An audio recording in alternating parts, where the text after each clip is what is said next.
নিশ্চয়ই একটু আফসোস হচ্ছে যে মুস্তাফিজকে নিলামে একটু আগে কেন তোলা হলো না, যখন আসলে দলগুলোর কাছে টাকাটা ছিল।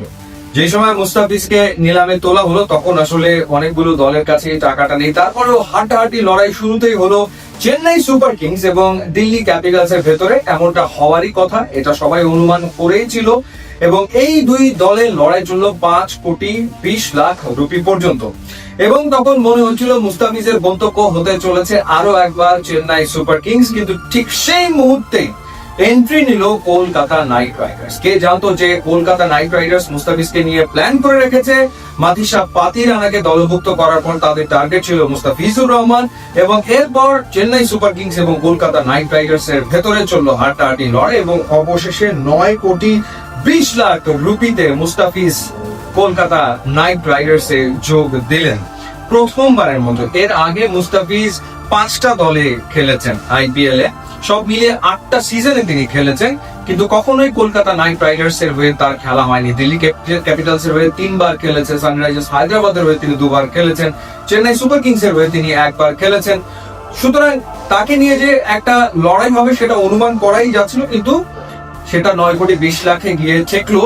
এবং একটু আফসোস হচ্ছে যে কেন আসলে নিলামে তাকে আরেকটু আগে নেওয়া হলো না, তাহলে হয়তোবা মুস্তাফিজের দামটাও ওই পাতিরানার মতো ওই পর্যায়ে পৌঁছে যেত। তারপরে মুস্তাফিজ রেকর্ড করেছেন, এটা আসলে রেকর্ড।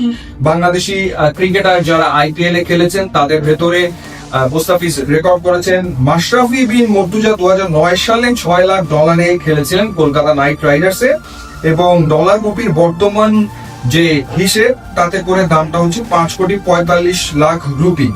এবং মুস্তাফিজের আগে 2018 সালে সর্বোচ্চ 2,20,00,000 রুপিতে খেলেছেন মুম্বাই ইন্ডিয়ান্স এর হয়ে।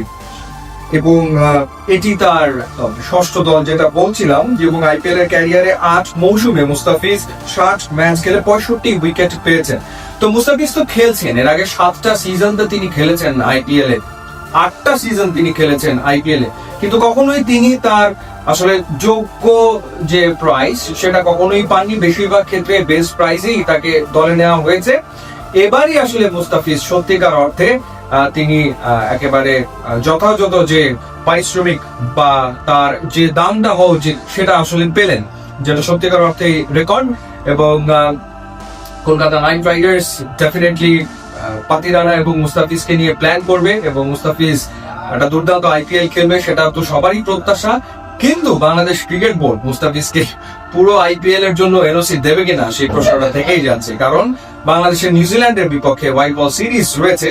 সুতরাং দেখার ব্যাপার যে মুস্তাফিজকে আসলে ফুল সিজনের জন্য এনওসি দেওয়া হয় কিনা, কারণ সবসময় এনওসি নিয়ে বিসিবি এক ধরনের কি বলবো যে তারা এক ধরনের নাটকই মঞ্চস্থ করে থাকে।